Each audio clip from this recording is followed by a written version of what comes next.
WBR's Brian Mann reports there's one big change this year. Russia, once an Olympic powerhouse, will be represented by barely more than a dozen athletes. 3 years ago, more than 330 Russian athletes competed in the Summer Games in Tokyo.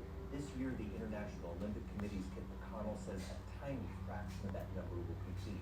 We have 15 with Russian passports, and that covers 10 different sports. It's not clear all 15 of those athletes will actually compete.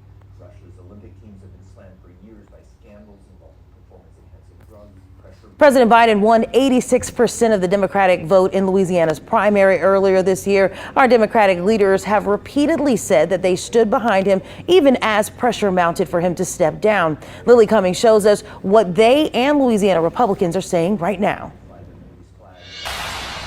From the local to the national level, Louisiana leaders are weighing in on President Joe Biden's announcement to withdraw from the presidential race. Take a look. Governor Jeff Landry posted on X, formerly known as Twitter, saying it matters not whether President Biden seeks re-election. President Trump is running to correct the failed policies of the left, championed by every replacement nominee. But local Democrats are supportive of the idea of Vice President Kamala Harris becoming the nominee.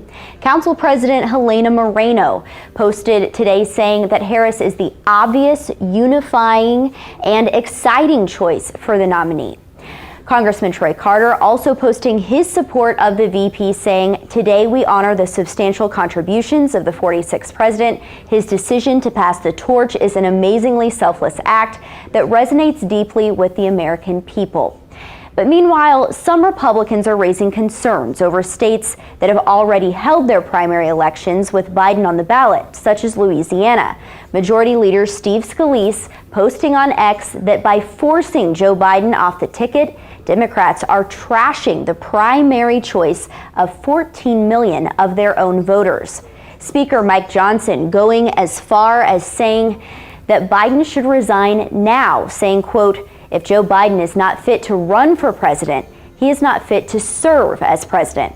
However, the Louisiana Democratic Party says this is an opportunity to focus. That lingering question is now answered, and we could move forward and move on to building unity with the party, as well as align ourselves behind the presumptive Democratic nominee. And we can start to concentrate on the issues now that are important to the party and important to this country. Do you think this gives the party enough time to get behind a new candidate before November? We would love to have more time. As always, additional time in the campaign is always beneficial. But the Louisiana Democratic Party tells me they support Harris and that given her experience on the national stage, they believe she's ready to run this campaign under a tight timeline. Lily Cummings, WWL Louisiana. And just hours before President Biden made his announcement today, Speaker Johnson also said GOP leaders might seek legal action if Biden were to drop out. In an interview on ABC News this morning, he said, quote, "It would be wrong and I think unlawful in accordance to some of these state rules," end quote, for the Democratic Party to pursue another nominee. We got in contact with Speaker Johnson's team after today's news broke. They said he was not available today, and we may hear more later this week. 1:46 p.m. Eastern Time. Mr. Biden saying, quote, "It has been the greatest honor of my life to serve as your president. And while it has been my intention to seek re-election, I believe it is in the best interest of my party and the country for me to stand down and to focus solely on fulfilling my duties as president for the remainder of my term." In a separate social media post at about 2:13 Eastern, the president endorsed his vice president, Kamala Harris, to replace him as his party's standard bearer ahead of its national convention, which begins August 19th in Chicago. And then we heard from the vice president, who wrote, "I am honored to have the president's endorsement, and my intention is to earn and win this nomination. Over the past year, I have traveled across the country talking with Americans about the clear choice in this momentous election. And that is what I will continue to do in the days and weeks ahead. I will do everything in my power to unite the Democratic Party and unite our nation to defeat Donald Trump and his extreme Project 2025 agenda." It should be noted, we now just have 107 days until Election Day. And so Kamala Harris says, "Together we will fight and together we will win." Now, the president is at home in Rehoboth Beach, Delaware, this weekend recovering from COVID. He is expected to address the nation later this week. He's the first president since Lyndon Johnson in 1968 to decline to seek a second term. CBS News Chief White House correspondent Nancy Cordes is at the White House. And Nancy, what do we know about how the president came to this historic decision? Well, he came to this decision within the past 24 hours. It has been days, if not weeks, of White House officials from the president on down insisting that he was in it to win it, that he was tuning out the doubters, and that he was going to win this race. Until this morning, when we started to get word that potentially he had a change of heart. Right around 2 o'clock Eastern time this afternoon, he made it official in an announcement to the American people. We're told that just a few minutes before that, he told his senior advisors. Before that, though, holed up in Rehoboth Beach, Delaware. He was there with just a few members of his inner circle, including his deputy chief of staff, his longtime right-hand woman, Annie Tomasini, two of his longtime senior advisors, Mike Donilon and Steve Ricchetti. All those doubters, it appears, just got too loud, and he started to have a change of heart. After he told the American people that he had decided to bow out of the race, he threw his support behind Vice President Harris. We got word, Nora, from the president's brother earlier today saying that the president's health, he believes, was a factor in his decision. But just a short time ago, I heard from a source close to the Biden family, and they said that Frank Biden, the president's younger brother, is an alcoholic, that he hasn't spoken to the president in weeks, and that the president's health had nothing to do with his decision to leave the race. Nancy Cordes at the White House with that information. Nancy, thank you. Congressional correspondent Scott MacFarlane is here with us as well. And shortly after President Biden endorsed his vice president, we heard from a number of prominent Democrats. Scott, is the Democratic Party coalescing behind Kamala Harris? A big chunk already has. She picked up a block of Senate endorsements and picked them up quickly, nearly 24 by our CBS News count.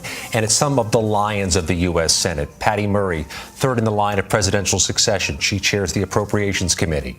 Mark Warner of Virginia chairs the Intelligence Committee. Elizabeth Warren of Massachusetts has her finger on the pulse of the progressive wing of the caucus. And then all the House groups, Congressional Progressive Caucus, the Black Caucus, the Hispanic Caucus, and from some of the other names we've heard associated with potential candidacies, including Josh Shapiro, the governor of Pennsylvania. And there on the screen, some of those members of the House January 6th committee who spent so much time investigating 2020 and the efforts of Donald Trump to overturn the election. And if this all sounds familiar, this broad base of voices in the Democratic Party, it was a broad base of voices in the Democratic Party calling on President Biden to withdraw. This, in a way, has unified an often fractious Democratic caucus. So much has changed in just a short period of time. Scott MacFarlane, thank you so much. Want to bring in John Dickerson, who joins us now. And John, it's hard to overstate what a seismic event this is. How does this change the contours of this presidential race? Oof. Well, we're still figuring that all out, Nora. I mean, one of the ways is, first, the Democratic Party has to figure out how to get unified. They have to go through that series of issues. And we've been talking about the timeline. You mentioned LBJ. You know, when Johnson dropped out in 1968, he wasn't essentially the party nominee. I mean, Joe Biden is the nominee, which means the entire Democratic process made him the party nominee. To unwind that means taking care of some sensitivities and bruised feelings that might be out there as a way to get the party unified to then go forward. So the first big task is staying unified, and the second is figuring out how to take the fight to Donald Trump. Democrats are terrified that basically since the first debate, the only debate, 27th of June, they've been losing ground to Donald Trump, not able to take the case to him. The Republicans just emerged from their convention highly unified. When can the Democratic ticket form itself, which means, of course, that crucial vice presidential decision, but then when can it start prosecuting the case against Donald Trump, which it has not been able to do basically since the end of June? John Dickerson, thank you. I want to bring in Face the Nation moderator Margaret Brennan. And Margaret, if Kamala Harris secures the Democratic nomination, she would be the first woman of color to become a major party presidential nominee. How does this change the substance of this race, the discussion of the issues that are before the American people? Well, Democrats have argued that they have the policy position to win, even if they didn't have the energy and the unity. Well, now they can try to bring all together, and with Kamala Harris as vice president, put reproductive health care as the top issue that she has been the messenger on for Joe Biden, who is not comfortable messaging around that because of his personal beliefs about abortion. He's made that clear.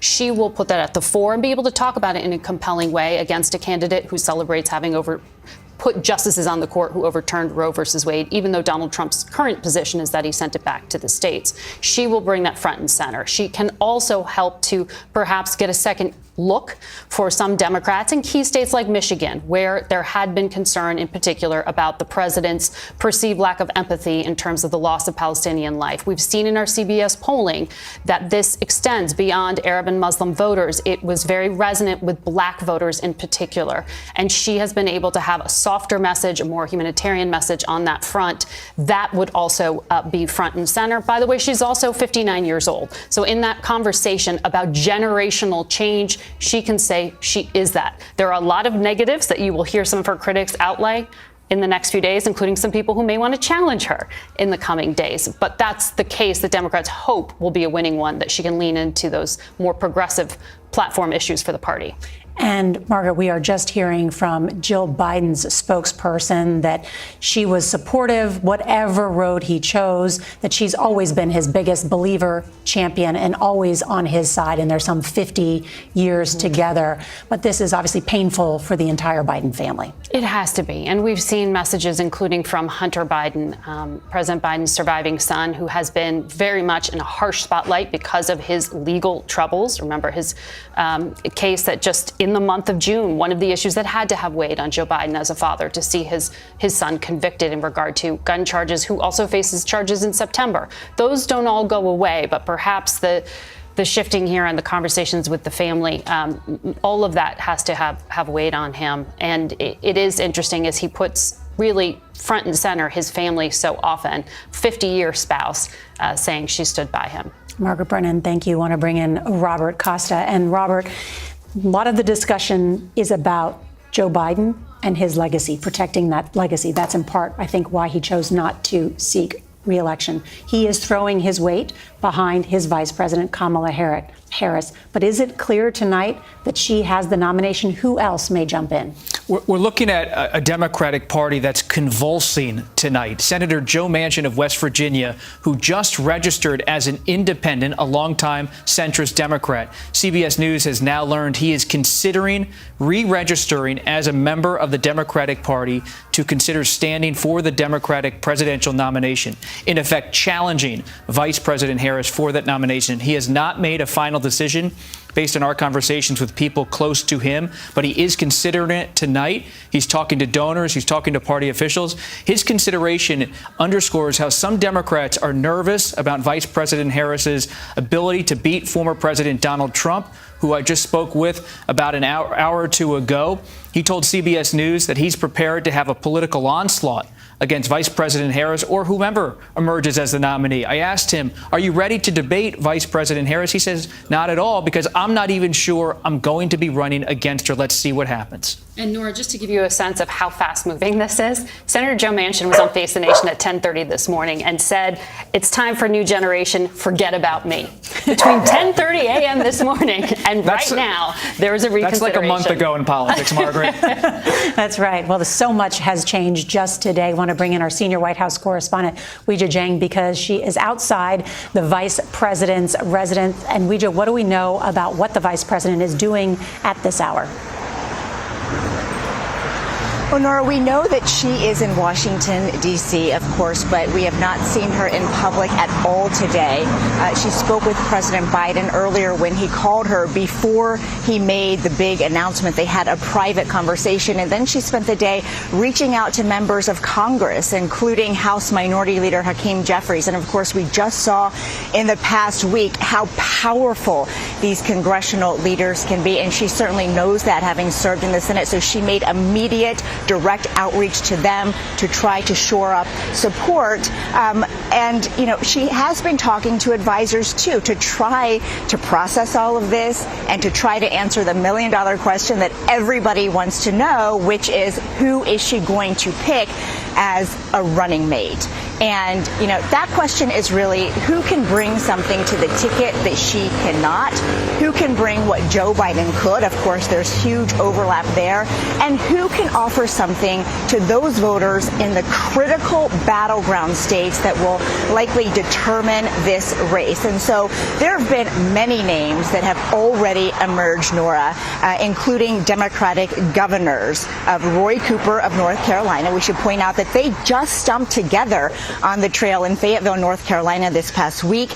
Andy Beshear of Kentucky, Josh Shapiro of Pennsylvania, who she also spoke with today, according to an aide. But she could also pick somebody in the Biden cabinet, because she is not only running on her personal record, she is running on the record of the Biden-Harris administration. So if you were to choose a secretary, Pete Buttigieg, Gina Raimondo, these are people who have already been out spending the better part of the past year campaigning for President Biden. And so today, the team says there's no timeline, no discussions in public about when she might choose. But of course, Nora, we know it has to be soon. Weijia Jiang, outside the vice president's residence, thank you very much. Want to bring in Connecticut Senator Chris Murphy. He serves on the Foreign Relations Committee. Senator, good evening. Thank you for joining us. Yeah, thanks for having me. You said the clock was ticking for President Biden to reassure voters. Your reaction tonight to what has happened? Well, this is an extraordinary moment. It's a moment where we are watching a true American patriot, somebody that has given his entire life to this country, make an incredibly selfless decision. He knows that the number one priority is beating Donald Trump, and Joe Biden made the decision tonight that Kamala Harris has the best chance of being able to rescue our democracy from potential doom if Donald Trump becomes president. It's a hard decision for President Biden. Why? Because arguably he's the most successful president of our lifetime, rescuing this country from the pandemic, passing legislation that nobody thought was possible until Joe Biden was president, the biggest infrastructure investment in the country's history, the first gun bill of any consequence in 30 years. Inarguably, he has had a really remarkable record of legislative success. And so to walk away from that is very, very difficult. But there were and are a lot of voters who were looking for the torch to be passed to a new generation. I think they're going to be very excited by Kamala Harris, somebody that I've served with, somebody who I am eager and enthusiastic to support. And I think it's remarkable tonight that you have seen such a rush of support to her just hours after this announcement, which, by the way, was not previewed to any members of the Senate or governors. You saw this organic growth of support for her. I think, as you mentioned, about half of my colleagues in the Senate have already endorsed her. That didn't come through any coordinated effort. That came because we just all know her, and we think that she's going to be a tremendous commander-in-chief. So, Senator, you believe that the Democratic Party is coalescing behind the vice president and she will not face any significant challenge? Well, it's too early to know whether there will be any challenge to her, but I see right now a pretty remarkable building of support for the vice president. She is ready to do this job. She has been side by side with President Biden, a big part of his successes. I've traveled with her around the world. I've seen how she has helped reshape America's image around the world in the wake of the destruction that was done to it by Donald Trump. So I'm pretty confident tonight that she's going to be our nominee. I think we would be better off as a party if we were able to get behind her. But obviously it's early moments, so time will tell if she's the only candidate. Senator, how do you hope that Vice President Harris will prosecute the case against Donald Trump? Well, she is a prosecutor. And so this is a pretty clear contrast. A prosecutor running against a felon. Kamala Harris, who as California's Attorney General and Senator and Vice President has stood up to the big banks in the billionaire class, Donald Trump, who promises in his second term to give another massive tax break to those same people. Kamala Harris, who's spent her career trying to bring people together, trying to heal divisions. Donald Trump, who's continuing to divide us. I think she is going to be an incredibly effective messenger. I think even during this very tough time, these last few weeks when people were watching her more carefully than ever, she was at her best. And so I think that tells you with it when the moment comes, when the stakes get the highest, Kamala Harris is at her best. I think this country is going to be really interested, I think really surprised at the Kamala Harris that they're going to meet over the course of the next several weeks and months. Connecticut Senator Chris Murphy, thank you so much for joining us. Thank you. Ahead, a closer look at President Biden's storied career in politics and the legacy he'll leave behind.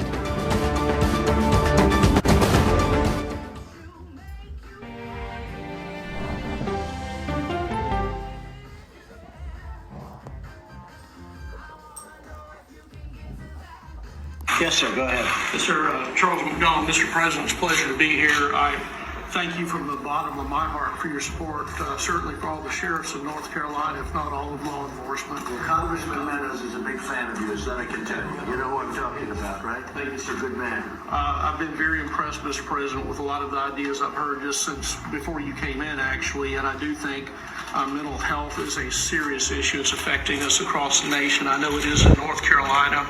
I appreciate your courage, sir, to talk about the fact that I do think there is a place for properly trained people in certain areas as well. I think multi-layered, like an onion, security's got a lot of facets, and I believe that you've got certainly the courage and leadership to bring all of this together. I know there's a lot of good ideas out there. I think they all need to be listened to.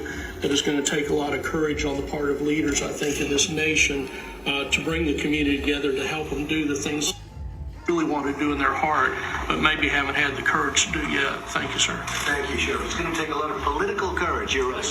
A lot of political courage. Some of it won't be politically correct, but time for political correctness is over. We have to get this problem solved. So you're right about that. Thank you. It's unconscionable. Body parts sold out of the Orleans Parish Coroner's Office. Families filled with grief. Lawsuits and settlements at taxpayers' expense. Igor! Igor! Yes, doctor. We need a heart, a spleen, and a liver for tonight's sale. Yes, Dr. Mignard. Say no to Dr. Mignard and yes to Dr. McKenna.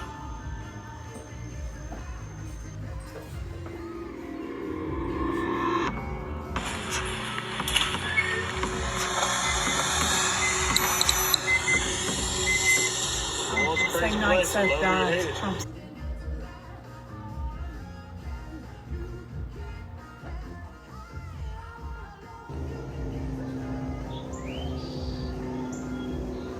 So.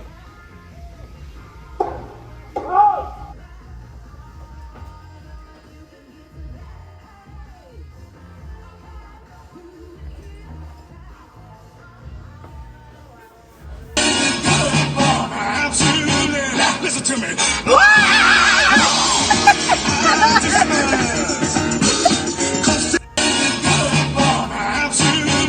Listen to me.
Dick, how old are you?